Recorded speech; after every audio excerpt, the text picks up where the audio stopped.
All right, I knew this would be interesting with lunch because it being an active learning session, I decided that I would get you guys a little bit of help today. Trying a few things, hopefully showing you guys a few different examples that maybe you can incorporate into your class, but really the objectives today are just to start developing our collaborative community, which we already have, but it's just nice to see faces and get to know each other better and know where we can talk to. And so we'll talk about defining active learning, and I would like to talk about what we would like to define active learning as. You guys all know it has many definitions out there, and I think we probably all see eye to eye, but just to clarify that. And then share some more strategies and ideas, and Rachel will pop in here with our podcast, and then we'll just talk about some of the challenges and benefits of using active learning. And so please feel free, with this being the primary objective, to jump in anytime. I have a lot of experience teaching, but I know you guys do too. So I'd love to. All right, and so for our intro, what we're going to do, and something that's so important to do with your students, is have a note card. And sometimes Rachel does this on her first days of classes. And this year she actually had to email them their information. Grab a note card.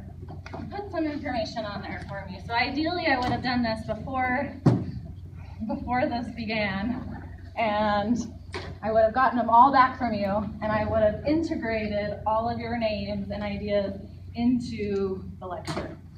And so that takes a lot of work. So do you want us to say where we're from right now, or where we grew up? Or Yeah, student, you can be whatever you want. As this collaborative center, I would love to know a little bit about you. So maybe how long you've been in Wyoming, or if you're a native, or where you're from. And then some of those hobbies and passions and interests related to science would be great, and then some that don't relate to science. You don't need to put your email, but if you would like to get attached, and if we start kind of an email bank, then I can add that to some of our lists.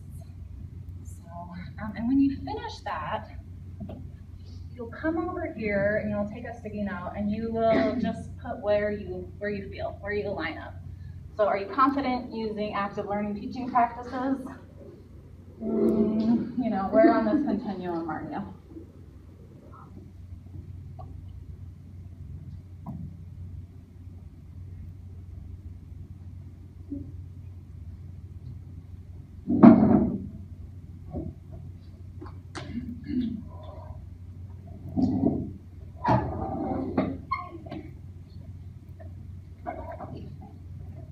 Start filling out note cards that answer those questions.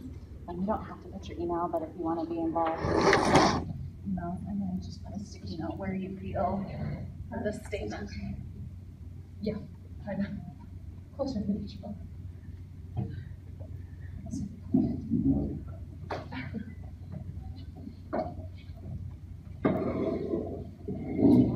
Oh, yes. I'll take your card up here. Sorry.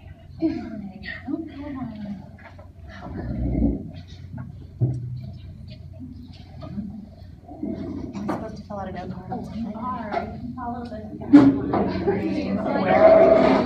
Now, where am I from? Is that intellectually or like where I grew up? I just would love to know a little bit more about you guys. Passions, interests, and hobbies. Okay. Check. Thank you.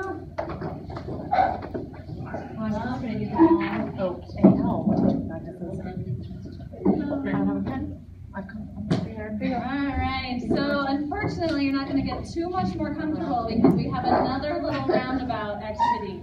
And this can be done, it is a little bit trickier with really large class sizes, but it works pretty well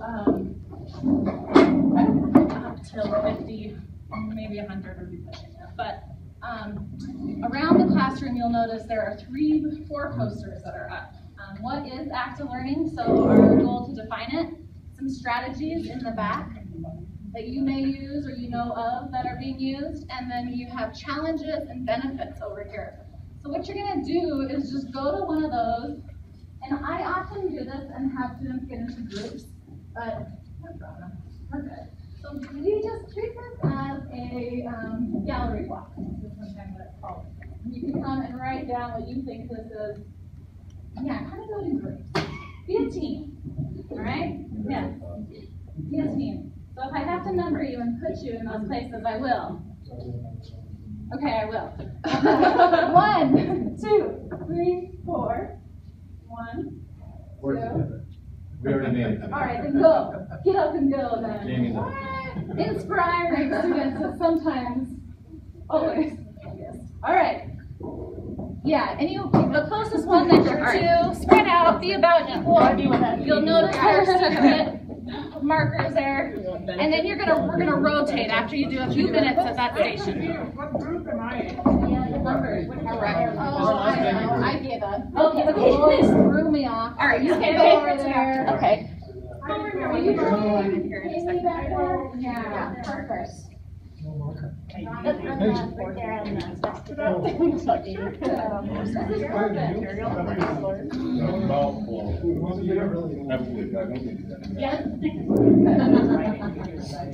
I like it. How is it? All right, what are some of the challenges? Requires engaged degree. Not necessarily. Right, where's group 1? Engaging student. You can show them. Yeah. I have to learn Course in Hero. Oh, we have like a, what's it called when you don't like whatever. Help someone higher learning engagement. Yeah, maybe it trains in competencies as well as content. Like markers thing, like neurological damage. Really? Yeah. Right. 2 more things, and then you're gonna rotate. Try to get 2 more things jotted down. We're gonna rotate again. I'd say trains in competencies as well as just content, right? So maybe that has to do with higher learning though. Accommodate. So trains in quantitative reasoning in addition to just learning about accommodating, facts Yeah, related to yeah, evolutionary yeah. theory or whatever. right, that would be ideal, but I haven't Right. achieved that. Some skills that would and applying concepts. Applying. With the Yep. yeah, with whatever. To migrate. I know that becomes a topic. Yeah. Go for it. Yeah. These non-beat. Yes, yeah. As I go by. Great job. And I think that would be hurt. Yeah. Come on, hurry up.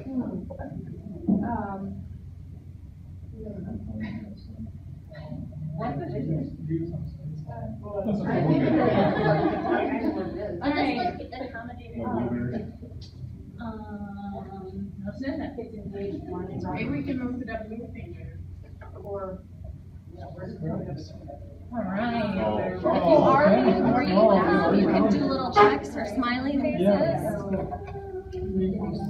Oh, we're just doing one. Sorry, I just have to ask. I think there are any challenges.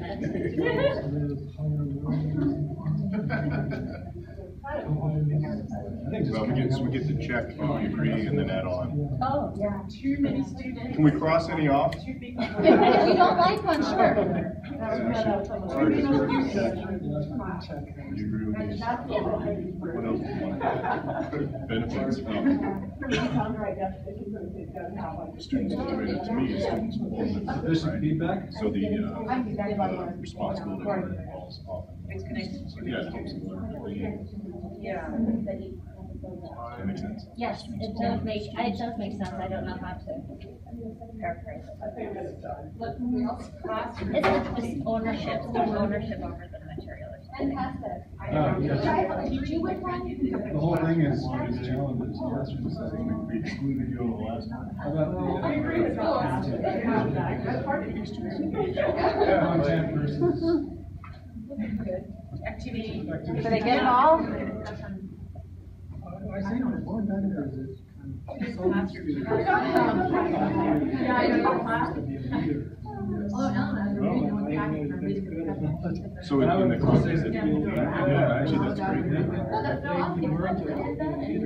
great. Students get to take a leadership role, how about that? Kind of relate. All right, I think so. Students actually.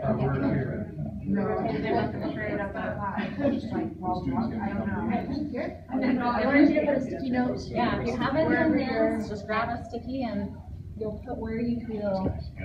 That's it, for the state. All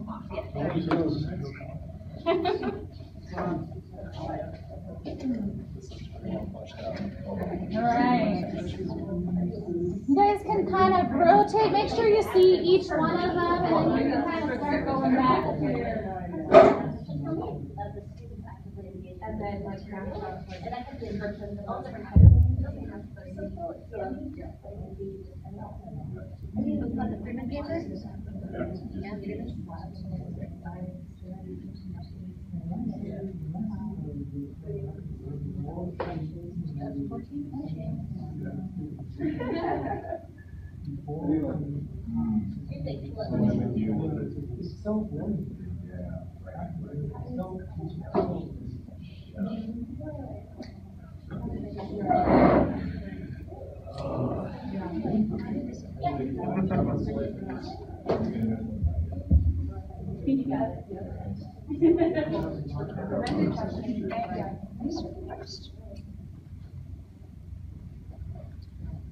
What's good? What's good about it? All right.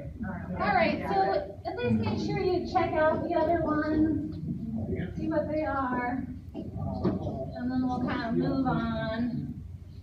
And we'll come back to all of them, don't worry.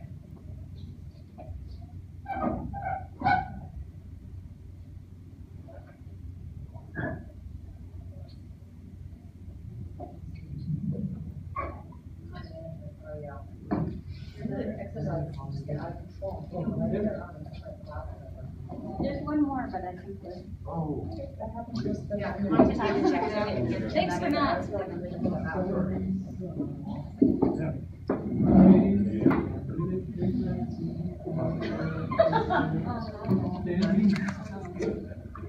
What is, yeah, I'm not sure what that is. Yes. Which one's guessing? And, okay.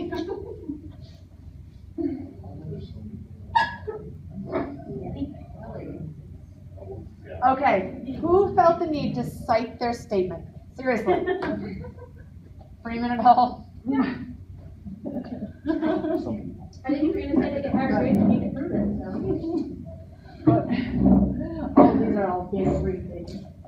So I think one of the challenges that pops up on active learning a lot, and I can see it over there, is time management. And often, right, that's one of the issues. So I would love to have continued it a little longer, right? And once you get back to your original poster, then you can chat it over with your group, see what was added, see what was common, and then you can present it to the class if it's a small enough class. Or you can keep it up. Sometimes they do it with vocabulary, and it can be kept up for the whole unit. So active learning, let's talk about a definition a little bit. We talk about education, right, and it is not just the dissemination of information. We have to learn how to think. And it goes back to Einstein, and before that, we'll look at a little bit of history where everything got off. But we go back to BC, and we have Confucius, and I did look a little bit at, because not just language, and it's maybe not really him down the line. But a lot of it said it was him, and I did find a journal that said that. So anyways, bear with me. But I hear and I forget, I see and I remember, and I do and I understand. So if we do it, we learn it better, right? These ideas are not old. We look at Dewey. He was the learn by doing guy way back. Right? Focus on let's do something. Let's get hands-on. Creativity, we'll talk about the importance of that later, but very, very important. And then active learning, Freeman, we've seen pop up again and again, and I really liked that definition that he has given us is the engaging of students, right, in the process of learning through these activities. The problem with active learning and with defining active learning is that you get people who don't understand the definition. They go, oh, I use a clicker. I ask my students questions, but they don't wait. They don't get student responses. They, so it's really this engagement of the material. And active learning can be, when I think of it as the umbrella term that includes so many things. And we'll go back and we'll look at a lot of these strategies, and I'm sure I have listed, and you probably have more than I thought of. So, is there anyone who doesn't like the term active learning, doesn't like to use it? Yeah. It's not that I don't like it, but has anybody seen these recent articles coming out against active learning in the past couple of weeks in New York Times and elsewhere? I thought they were really interesting. I thought they had some salient points too, frankly. Part of the New York Times one had to do with that sometimes a lecture is a process, particularly if you imagine in humanities, of constructing argument, and students do need to learn to construct an argument. And also active learning and the idea that you have to have a chain of maybe pandering to their, so their lack of attention span, basically, or that they're not trained in having a long attention span. And there were several other arguments. I thought, yeah, that's kind of interesting. I thought that article was really interesting too, and I really like the idea of cultivating attention as something you need to think about. And also constructing arguments. I mean, that there is really a line of reasoning you have to take. There's a logical progression. And it is true that people are less compelling when they do not make a well-reasoned argument. So those are, I'm not sure that I think active learning doesn't do that, but to some extent modeling, there is a difference between modeling. Modeling and logical argument can be good as well.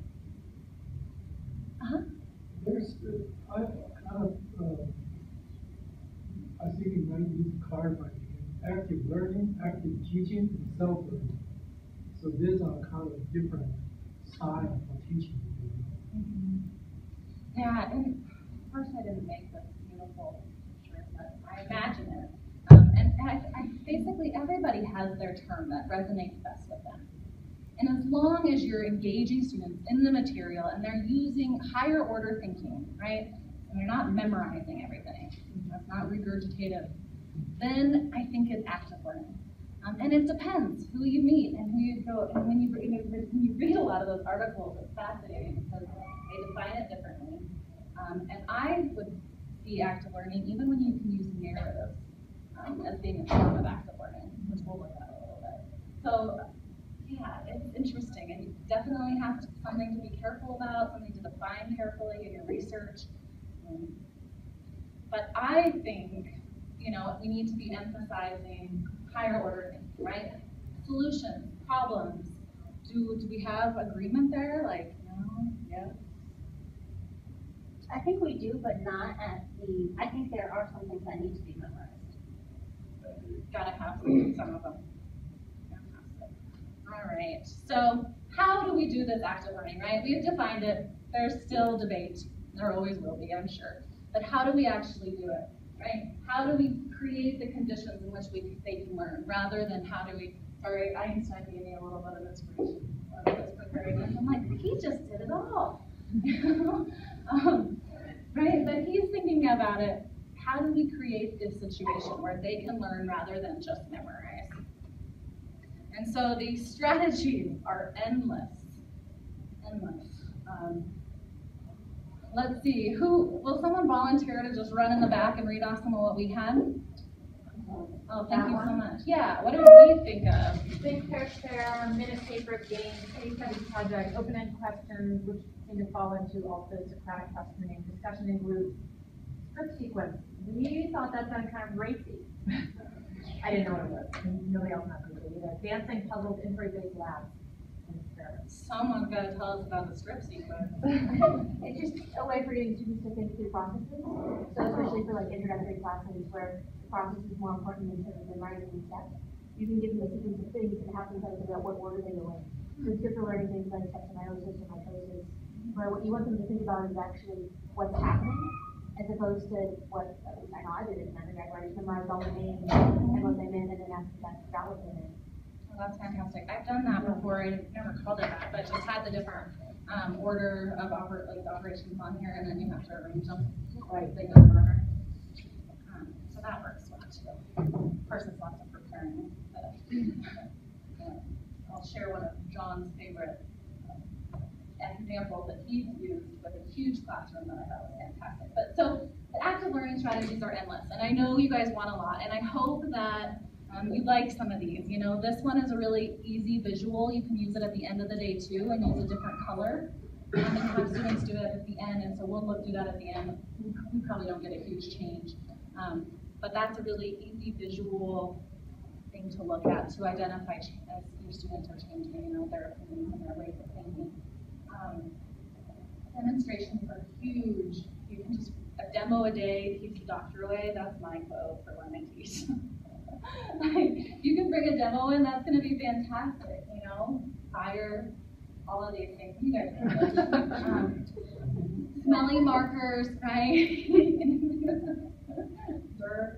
So, let's see what I want to touch on here. Maybe we'll just let Rachel go into Flips. So Flips is a huge new thing, and technology is challenging to some of us and inspiring to others. You know, it comes and goes. I have more, it's a little bit challenging for me, but I'm learning. I'm working it in there. But flipping your classroom is another strategy of getting some of that content, some of that memorization that we have to have outside the classroom. So one of the things that I hear from everybody is, my students won't read the book, so I have to tell them it all the time. Well, the truth is, half or over half of your students did read the book the first day, the first week. And then they came in, and then they were continually reinforced because you just gave them all the information. You know, that's happened to me a lot. I read the book and I prep, and I'm like, why did I do this? I could have, you know, gone skiing. You know, and so if you have to reinforce that behavior from day one, you know, and if you come in and you're having a discussion and Johnny can't participate because he has no idea what's going on, he's going to be embarrassed, and he's going to start reading, and he's going to start getting more prepared. So if you don't have those types of activities, though, they won't feel responsible for any of that, and they won't have ownership over any of their learning. So let's go and see what Rachel has to say about flipped classrooms and active learning. Sorry, I was making a weird buzz. So Is at once literally teach. I am so jazzed that I get to be with you today, and that technology enables me to be in two places at once, literally teaching the class that I'm teaching right now, and also being here to talk about active learning with all of you and share some stories that I know Callie has expounded upon at this point. But I want to talk specifically about the fact that engaging students actively in their learning during the traditional lecture period often entails taking a certain amount of the content outside of the classroom. That is, we sometimes refer to this as flipping your class or making it an upside down class. There's been a lot of discussion about how to reference that, though I think the term flipping has certainly become fairly popular. And just this morning, I was delving into the literature a little bit about the flipped classroom and found an article in the International Journal of Teaching and Learning in Higher Education that references the flipped classroom. And I liked the quotes. One of the quotes that they used, they said, the flipped classroom represents a student-centered method of fostering academic involvement that is recognized as a positive contributor to student success. Anytime you put student-centered and student success like twice in a sentence, I'm so jazzed. So let me just take a moment to say a couple of things about the way in which I like to use the flipped lecture.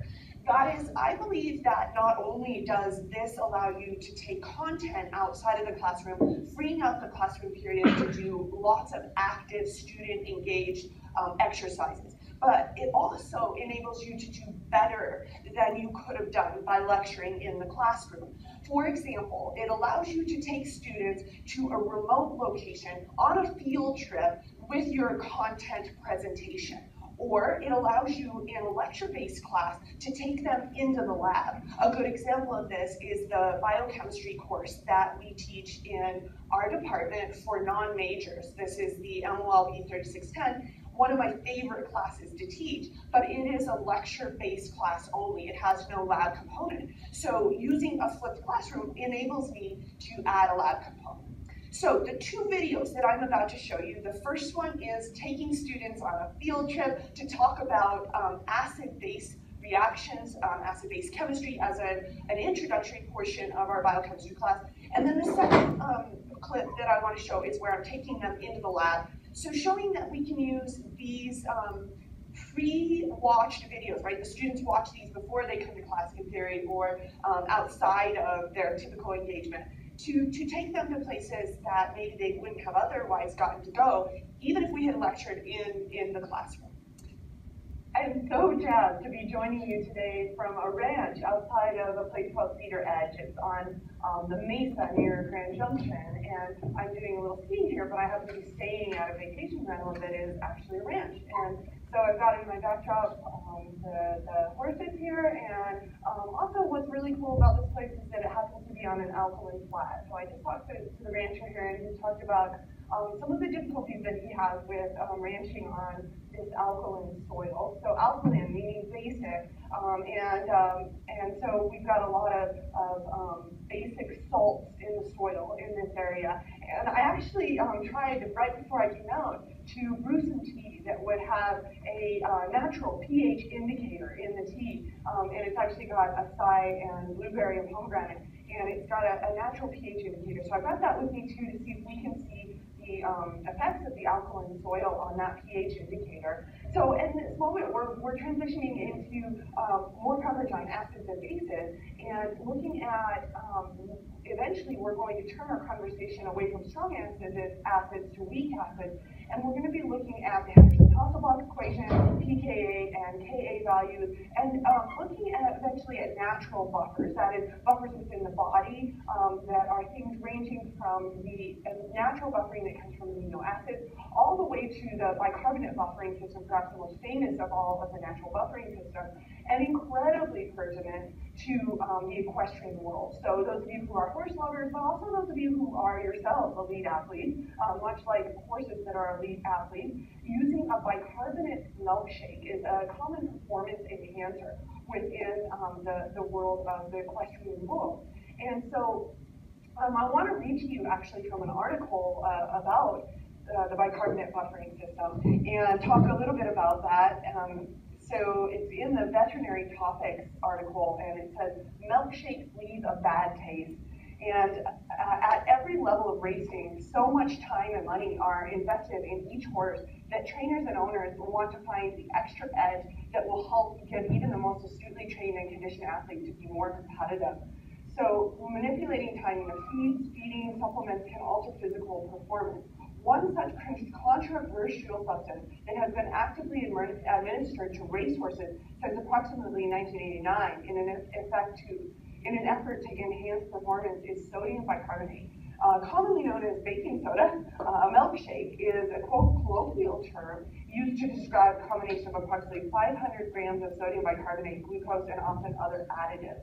These substances reduce acidic conditions within actively contracting muscle cells, and the milkshakes are used as buffers. So our conversation will be turning towards the latter portions of our coverage to buffering systems. So let's take a minute to see if we can get our natural pH indicator to register this alkaline soil. So I'm going to try to move things around so you guys can kind of see the white alkaline flat in this area. In fact, you can see all around the alkalinity of the soil. So we're going to see if we can get our natural buffer to work here, our natural pH indicator. There are a lot of natural buffers too out there.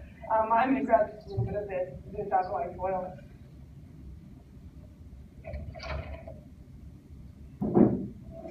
So we've got our natural pH indicator. Here's our very alkaline soil. You can see that there.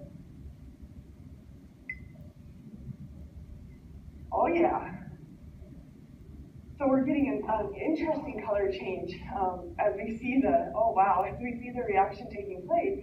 And we recognize that this is changing from a very purpley color to almost getting in places yellowy green color. So nice natural pH indicator there in the pomegranate, blueberry, acai, peach.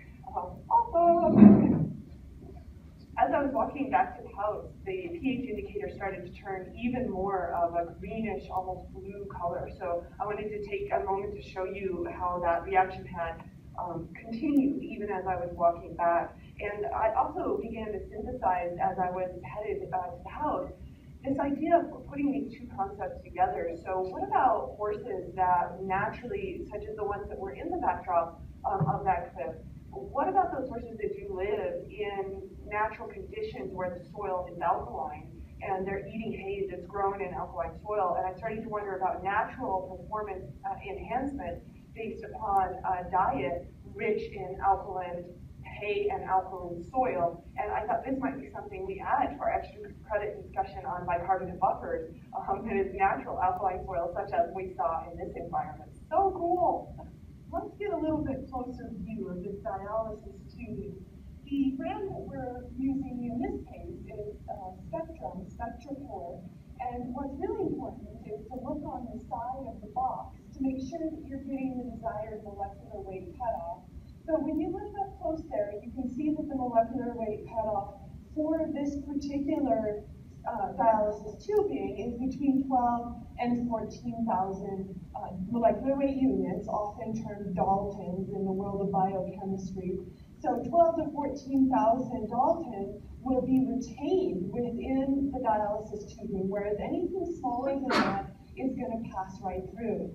So let's actually go ahead and get a feel for what this is like in terms of pliability and before it's put into water, how does it feel? So you might be able to kind of hear this if I just pick up a little bit of this tubing. You can check this out and notice that it's a little bit crispy before it goes into water, not very pliable. However, I have some that's been sitting in water for a while soaking, and we'll pull that over. And what you notice about the tubing after it's been sitting in water is that it becomes really pliable. And I'll see if I can pull this out of here. Yeah, and you can see now it really is a lot more like sausage casing. It really becomes a lot easier to work with. And now you can pull it open and you can actually put whatever solution you want to put into it and allow it to dialyze. Of course, that means that you have to hold that solution in there. So I have some dialysis clips that are used for that. I'll pull some of those out. And I'm going to go ahead and put a clip on the end here, and that'll actually keep whatever liquid is in here from coming out. I'll hold on to that. Sometimes you'll even put a knot in the end of the tubing as well. You can, if you really are hard up for money, you can just use knots. You put several knots in there and that'll work. So then we'll add our liquid in here containing the protein. And today I'm going to go try to something kind of exciting.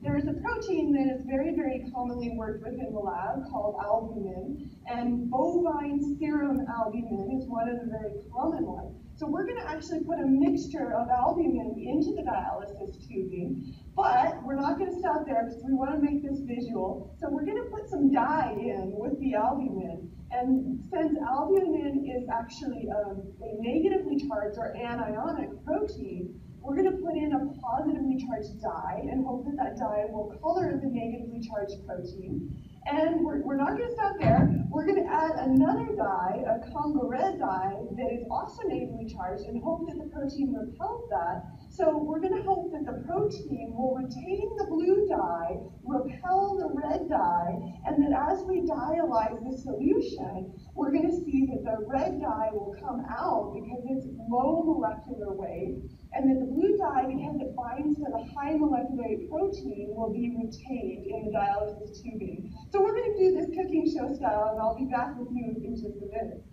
Okay, so to begin with, I'm adding the cationic or positively charged dye called methylene blue to the protein, and we're hoping that the negatively charged protein will bind to this positively charged dye. So in the Falcon tube, you can see there's BSA, bovine serum albumin, the negatively charged protein. I'm adding in the positively charged dye, and I'm gonna mix this quite a bit, and I'm gonna allow it to sit for a while that positively charged dye binds to the surface of the anionic protein. Now, after allowing that to sit for about 10 minutes, I'm adding the negatively charged Congo red dye. I'm hoping that this negatively charged dye will be repelled by the negatively charged surface of the protein. Now, it's important to note that I did add more of the negatively charged dye than did I the positively charged dye.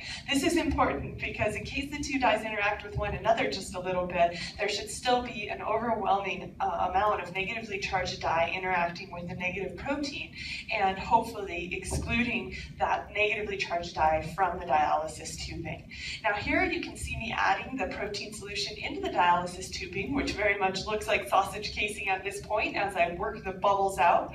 To the top portion of the tubing, I'm adding a second dialysis clamp so that we can set this to dialyze in a buffer solution at a physiological pH, set the stir bar in motion, and we hope now that that red-colored Congo red dye will dialyze away and that the blue dye will stay within the dialysis tubing.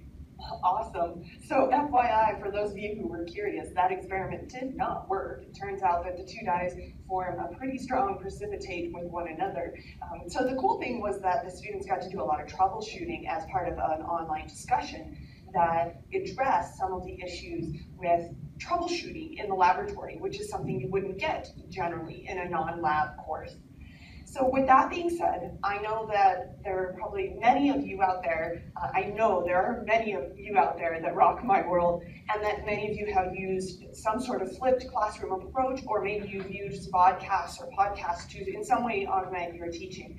So I'm going to turn things back over to Callie, and you can pull in while she's getting all set to go. And if you just send a text message to UWIO, and text UWIO in your text message, send your text message to 37607 and tell us how you've used vodcasts, podcasts, or flipped lab approaches to augment your classes. Awesome, thanks for letting me come. I am so jazzed that I get to. All right. So here is our poll everywhere. And okay, get out your telephones. Don't be shy. I didn't bring my. Oh, that's okay. I'll do it. Go Represent. You can do it on your computer, actually. Oh yeah, you can. You can. Oh. Maybe.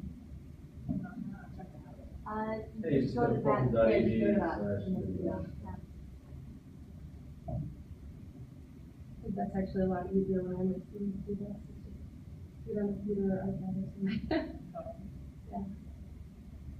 Did you send one? Okay. I was practicing a lot last night, and I couldn't. None of these popped up till this morning. I was like, it's not working. But the capitals. So this is, Rachel's used this quite a bit. I'm also just for like, hey guys, how's it going today? It's mid-semester and, you know, we just had a test. How are you feeling? And it was amazing the responses that we got. She got like hundreds. Like, I'm hungry, you know, I nailed that test, to, you know, I really would like more help. So it's a really good way. And then it's also anonymous up here. I don't know if there is a way to find out. So free videos.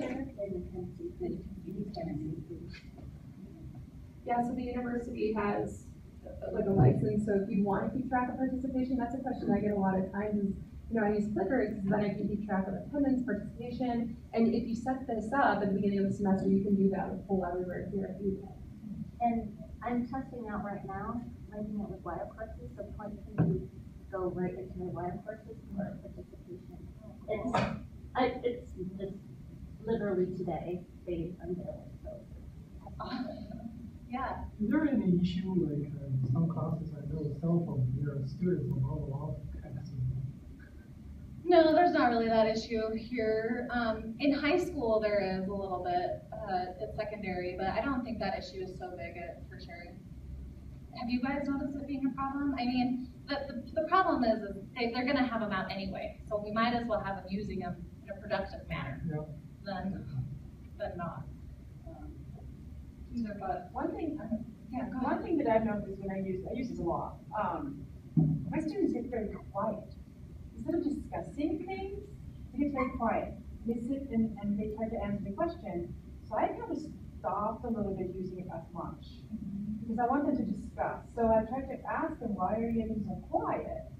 Oh, because they need to focus on putting the answers in. So I don't know, is there any other strategy for how to get them to discuss first and then pull it up, or how? Yeah, well, you could, if you have it pulled up, registered like that, then you could have them do a group,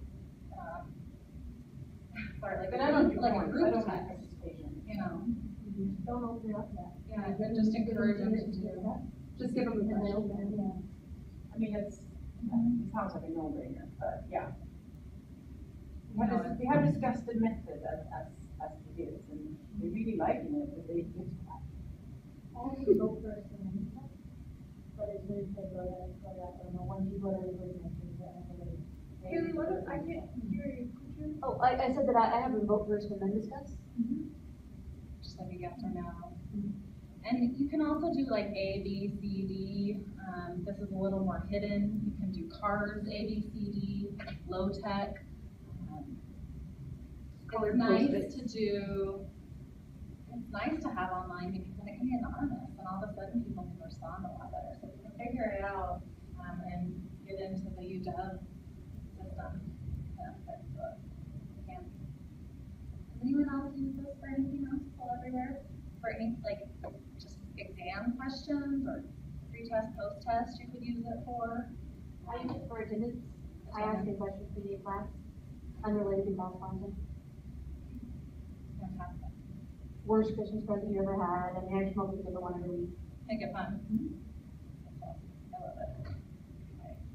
And do the answers get posted as you're doing it? Yeah, so everybody will see it and they're like, yeah, okay. And occasionally when I Yeah, do good it, humor. Stream through. when I see good ones, I'll ask, that was your worst Christmas present, or no? That's where you were motivated? Why that? Inspires a lot of good. So these cards, I'll come back to these cards. Chris, you like snowboarding? You getting ready? That little brief snow this morning was making you happy? If you can include names and incorporate people, if you can make it more humanistic, individualized education, it is hard and it does take time, but your students realize that you care and they are that much more likely to participate and to show up. Okay, let's go back to this. Okay, and so I did not want to blow over lecture because I know all of us use lecture primarily as our primary strategy. We don't have time, unfortunately, to do active learning all the time. And so when you're going to do lecture, as we all will, here are just a few of the basic things that I have to remind myself every day, but I find that if I do, it goes so much better. So this is tough. If you can do that, fantastic. You know, if you can't, don't worry about it. If you're brave enough to just be like, tell me your name again, all semester, that's great too. Doesn't matter. But that's tough. We all know, don't be monotone, right? I'll put you to sleep. This is really where I want to hit on right now. So questions, I see this all the time when I'm observing, and sometimes we're good at it, sometimes we forget it, and we don't repeat the questions. And so especially when you have a large class, nobody can hear your question, especially that girl or boy in the front. You can't hear it. And oftentimes the question's even stated in a poor way or it doesn't make sense. So you want to repeat the whole question and say, is this what you were asking? Really loud to the whole class. Did you hear the question? And then also from the flip side of that, student questions, right? We ask questions too, and especially in active learning classrooms, we're trying to get a lot more discussion, a lot more questions going on. When you ask questions, don't just ask a question. Say, I have a question for you guys. Let me ask you this question. And then if you want to know, get participation, you say, John, I'm going to ask you a question real quick, all right? Can you help me with the most important rule when saying questions in class? Should I? Oh wait, let me repeat that question another way. What is something that we should always do when we ask questions in class? Right? So repeat the question. I mean, we put students on the spot all the time, and you just get the flushed look like, oh, I'm so scared, you know, or cry. And sometimes they know they're on it, but give them the benefit of the doubt that they just don't understand the question, that they need to hear their name. They might have just gotten it, you know, in text or an email or finishing grades or whatever it might be, you know, and they need to, like, hey, okay, how many of us remember this rule but forget it all the time? I don't know. You guys remember doing it all the time? I didn't raise my hand because I didn't know that was a rule, so that's useful to know. Oh, it is so helpful, and especially if you're gonna be like recording your classes, because you can never hear what a student's asking if you're recording it. And the podcasts are so nice. You go, oh, you know, that's such a great question. This is the question. Now let's talk about it. It helps immensely. It helps your students walk away feeling satisfied with the lecture rather than, I don't know what went on, I couldn't hear anything. I would say one rule about questioning, I didn't know that one, so that's useful to know, but I always thank the person or say it's a great question. I always provide positive feedback. In a class of 120 or more, they don't want to speak up, they're nervous. Sometimes they're so nervous, all one guy could get out was, I'd really rather not give my opinion. No problem. Thank you so much for, Yeah, exactly. Yeah, that's huge. Also dealing with incorrect answers in a positive way. Yeah, dealing with incorrect answers in a positive way. Thanks for that input. That's very useful for us to consider. What would that mean? Blah, blah, blah. And then say, trying to transition to like, how it might act. Or that's a huge misconception. We all have that. Right. It's super common. It's hard to overcome. I find myself saying a lot, what's a great hypothesis? But who else?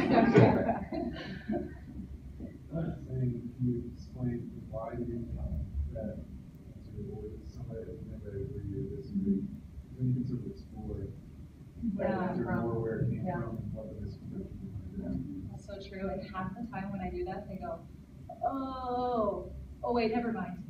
Like they figure it out as they're trying to explain it. So that's good. That's good. Questions are huge. I find it useful to do the same thing for correct answers as well. So that way you use the same response. Correct and incorrect answers. They don't know, you know, it doesn't come off as, oh man, I'm wrong. You just ask them this like, you know, how to answer that. And when you, along that same line, when you get correct answers, repeat those too. Just don't assume that everyone heard them. You know, no one, you can't hear anything in these big lecture halls. Narrative. Rachel's really good at this, but if you can bring in your stories, they, just as you want to individualize for your students, they want to hear about your life. And if you're a real person, all of a sudden they're like, you're a real person, you know? I saw them in the bar, or whatever it might be, out hiking or wherever, but they love stories. I'm not the greatest at using stories. I've had to practice that. I just don't like really talking about myself, so it doesn't feel like something I want to do. But when I do, and I start telling a story that, you know, you incorporate something. Do any of you guys use narratives or try to plan these ever? Like, they work well, yeah? No? It doesn't always have to be about you either. Which is It's just a story. helpful. Yeah. I use my stepson a lot. Oh, my dad sometimes, my grandpa. I do, and he knows I'm doing it too.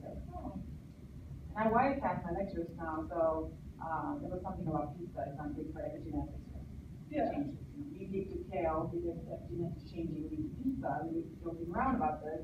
And I watched the wirecast and I'm like, oh my god, so embarrassing. But yeah, it's effective. They get to laugh a little bit and they're relaxing. Sometimes just they don't understand what I'm talking about, but that's also great. I think narratives also are just useful from the newspaper. I mean, it's very current. I go through the newspaper, bring in the newspaper, something related to pop culture, newspaper, whatever, every class. And then it's just something that's relevant to what they're learning. And I mean, because I don't have a story for every aspect of like parent, I don't have a personal. But you can often find something. Wait, so you bring in a newspaper and find something related to class every day from the newspaper? Yes, so basically, all either New York Times, Wall Street Journal. Okay, it's not always from the newspaper. I should have said I also include scientific journals that are the layperson summary. So layperson summary, whatever it is, but I can always find something, and I try and make sure it's within the past 2 years. So it is a current article. And every class we do a short reading. So they have a little break, we do a short reading of a paragraph, and then we discuss it. They really like it. It's like every single person on a mid-year, mid-semester evaluation class, every single evaluation looks at that. How long does that take you? 10 minutes. I give them 3 or 4 minutes to read it, and then we discuss for a few minutes. They really like it. It's very applied, gets them engaged, and it's specifically related to whatever the lecture material is. This is in genetics? So we're doing autism spectrum disorders as an overarching theme for transmission genetics, the first third of the class, and every class had a reading. And there was, I didn't know this, but there was evidence of excellent inheritance or markers for autism spectrum disorders. And then whatever else we were doing, every reading, every class, there was reading related to those. And then there was just really things about like that English couple that was trying to decide if they could do pre-implantation genetic diagnosis for a deaf child. They wanted a deaf, they were deaf, they wanted a deaf child. I mean, there's just all sorts of things you can do that turn out to be very contemporary stories, and they're going to be facing all these decisions for if they have children, and they like that one. So it's Current events are perfect way to incorporate that. A lot of times will have students actually like their Fridays are their jobs for current events. And so I can do Mondays and Wednesdays or something, and then they would do Fridays, and you can sign them up, and they have, you model it, and then they come and give you an example. And they like that too, because they like to see them find interests and passions. But science literacy, one of the, ways that it's defined is the fact that you can read and participate in modern science, popular articles, and you can read them, you can understand them, you can make decisions. And so incorporating those, even if it's not a part of your curriculum, is huge. It makes those connections. I like that. I mean, that's my favorite part of it. So, You just have like set alerts, or you go through manually, or you have set alerts? I go through manually, so it takes some time to find something, but I like to do it. The students like it, and I guess it's part of the class that I feel like is preparing them just to be voters and like informed citizens. And I kind of think they remember it more than anything else. They've read it, they've talked about it, they're interested in it. Even if they don't remember anything else about X-linked inheritance, I bet a lot of them remember that some small percent of the variance in autism spectrum disorders could be possibly some populations contribute. That's actually something I focus on a lot. So I teach our non-majors courses, right, is preparing these guys to be informed citizens. Yeah. I think a lot about that. So I built in an assignment very similar. I don't really use narratives, but I like when they're sharing their stories, they're asking their questions. And so I've got the Science Today assignment, I call it, where twice, 6 times throughout the semester, but for our topic, viruses and vaccinations, for example, right now, we did this yesterday. They go out and they have a week to do this. They find a relevant article. It has to be within the last couple of years. Write up a summary, think about bias. And we discuss these articles, and great questions come out of these, and they remember their topic, right? So they bring it up later in the unit, and they'll ask questions on it. But what I see in my evaluations is that students love that assignment. They love being able to go out and look into, what's going on in the world, and ask their questions and tell their stories. And so, also, I think it helps if the article you're reading relates to visually or very evidently detectable phenomena. So autism spectrum disorders are more common in males, and so X-linked inheritance would be one mechanism for that. And so it actually is important to the genetics we're learning. It could apply to their lives, maybe related to their, prenatal diagnoses, and then they also understand why autism spectrum disorders are possibly more common in males. So it's going to be kind of engaged on multiple levels, but that's hard to satisfy.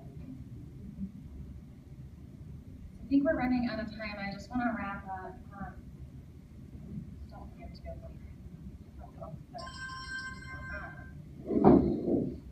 Wait time. Wait time. Sorry, no, good question. When you ask the question, we so often like want a response right then. And so often in the class where you're like, Oh, I can't jump. I need to process, like, give me one moment. And so it goes back to this repeat and reword, like, and also just give a moment. Turn to a partner, chat with a partner. All right, now let's come back. And that's working in active learning, right? Having them kind of think and discuss and maybe jot something down before you ask them to respond, right? So they've thought about it a little bit, more comfortable with the response and more willing to speak up.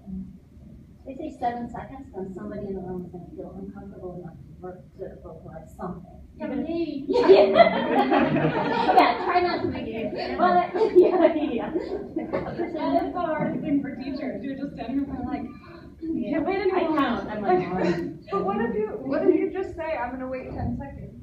And then it's not stressful for you anymore, right? Because you're waiting 10 seconds. As long as you're dancing on for them. So here are some resources. I will post these up online. I wanted to show you guys. So Bree started this work space in WIO courses. Where did it go? And it's called Life Science Teaching Community. So I think it would be beneficial for, I mean, you guys have great ideas, but we need to be sharing these all together, you know. I do current events, I do this, I do that. So whatever we have, so that we're not relying on one person to create everything. So I think we had discussed that we have a new discussion section in here for active learning resources. And so I will post this PowerPoint and I will add some other articles. And you guys please do too. And let's just make this a forum, like an open forum for everybody to post your ideas, post things that work for you, post websites that are amazing. Does that sound like a nice place? If you guys have any other ideas about where resources could be best provided, shoot me an email, let me know, give me feedback, let's go out for lunch. This looks like it might be a good place, but it would be nice if we're all have consensus on it and we're all using the same thing. So this is a WIO group? It is a WIO group, so it's called Life Sciences Teaching Community. And so this is something that I developed a couple years ago. I think most of you have joined now at this point, but if you haven't, I should have sent an invitation to you. If you can't find it, let me know. I think I can resend invitations. And what I've been doing here is just posting summaries after our meetings that we've had as a life science team, although I don't think I posted one after this call yet, but, and then resources, questions that come up. So after that meeting we had on writing effective learning outcomes, I think it was last fall, right? Amy had some good questions, so I did some research and responded to them in the discussion. There's information in here for graduate students as well. So right now we have a space where we're developing a 1010 platform. I have some general resources for our graduate teaching assistants, garden club information. So this is for faculty and graduate students in the life sciences program. And if you guys, like Callie said, have ideas on how to make this better, let us know. So I'm always looking for ways to improve here on this. All right, and to leave you with a little inspiration for your way out of here, it is not all about, so Einstein, right, continuing on, we have to change, basically. We keep doing the same things, we're not going to get anywhere. We've been doing this for a long time, right? Dated back for a long time. And in the beginning, why did we do it? I mean, we had to share books, right? I think it was a practical issue. So this was Mediterranean universities, but don't forget this part of teaching. So Dewey also had a quote, and he said, if we teach today's students as we taught yesterday's, we rob them of tomorrow. And here, again, every great advance in sciences has issued from new audacity of imagination. So one of the biggest issues with lecturing is that we have not dumbed down, but we haven't allowed for creative thinking, or problem-based thinking, or solutions-based thinking, which I really like to see.